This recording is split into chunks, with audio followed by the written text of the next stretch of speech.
Good afternoon.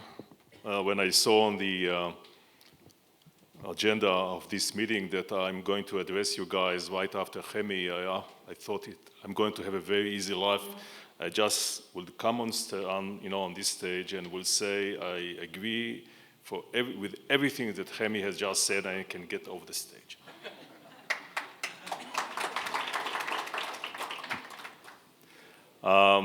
First of all, it's a real pleasure to be with all of you here today, and I have to say that I feel at home in many ways, since I spent many years in the VC industry in Israel as a founder of one of Israel's venture capital specialized in healthcare and medical technologies for many years. And I also had the opportunity to experience the other side of the institutional investor as the chairman of the board of one of Israel's larger financial institutions, Klal Insurance. So I have experienced both sides of the fundraising side and the side of the guys who take the decision on the money allocation. And for the last 2.5 years, I have the opportunity to be on the sales side as a CEO of a broker-dealer, a very special broker-dealer company with only one customer, but very important one, the State of Israel. And I have to tell you that when I entered this room, one of the questions that I asked myself is, I wonder who was the first or one of the first startups in the State of Israel.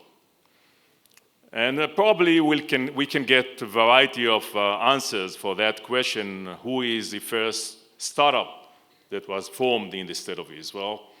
But I would tell you the story of at least one of them. In September 1950, shortly after Israel's War of Independence, shortly after the newborn state of Israel was declared, David Ben-Gurion, our first prime minister, summoned a special meeting at the King David Hotel in Jerusalem.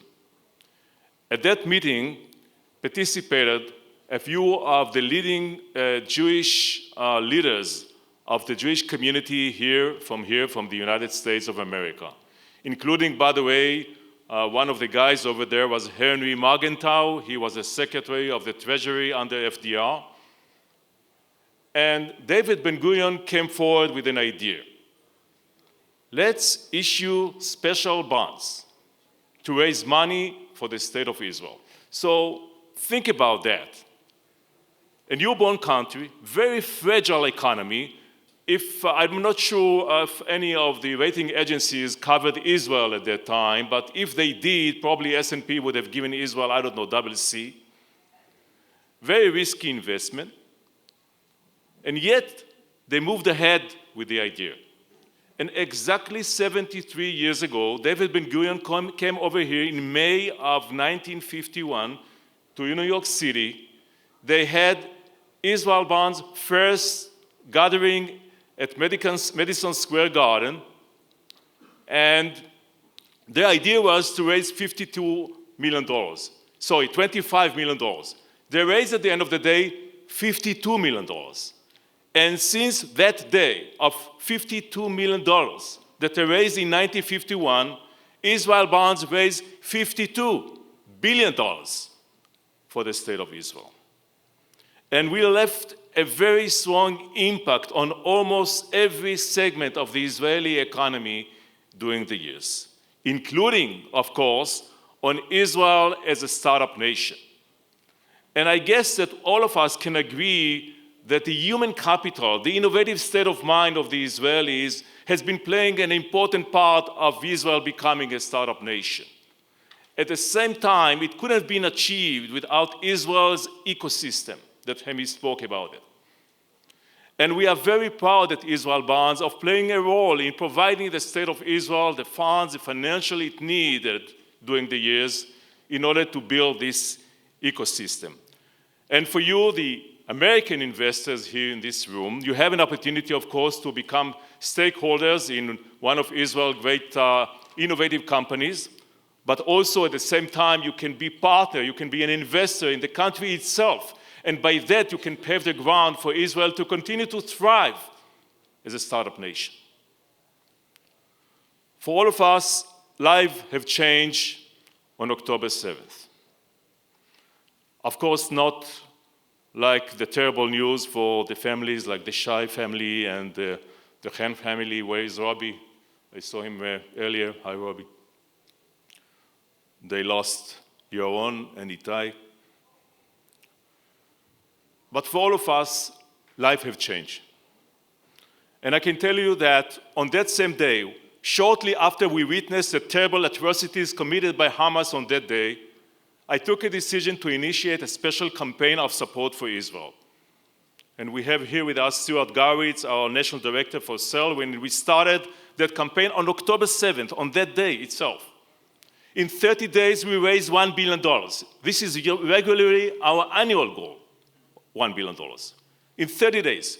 And since October 7th, since the war broke out, we raised $3 billion for the State of Israel, coming from retail investors, institutional investors, from all over the world, because we have affiliates also in Canada, Europe, and Latin America. The Israeli economy supports the war efforts, the civilian and the military ones, and we are very proud of being part of that. And we have, as I mentioned, institutional investors, local governments and states that makes investment in Israel bonds as an expression of support for Israel, but not only for that. When we ask our institutional investor, please give us the reason why you invest in Israel bonds, and they have invested $1.7 billion in Israel bonds since October 7th, the financial institutions. And they say for three reasons. One, it's a great way for us to express our support for the United States' best ally in the Middle East. Second, we provide funds for the State of Israel. And third, we have fiduciaries.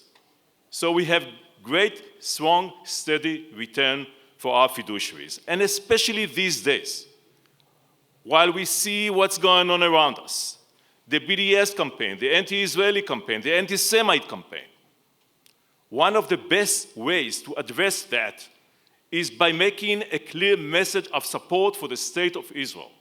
And one of the best ways to express that support for the State of Israel is by going and making an investment in the State of Israel. An investment in Israel bonds is the most direct way to give the State of Israel the money the State of Israel needs so much today to face its adversaries. So I call upon each and every one of you, in addition to considering your investment in great innovations, like the startups that you can meet here today, to make a direct investment in the State of Israel through an investment in Israel bonds, and by that to deliver a clear message that the State of Israel is not alone. Thank you.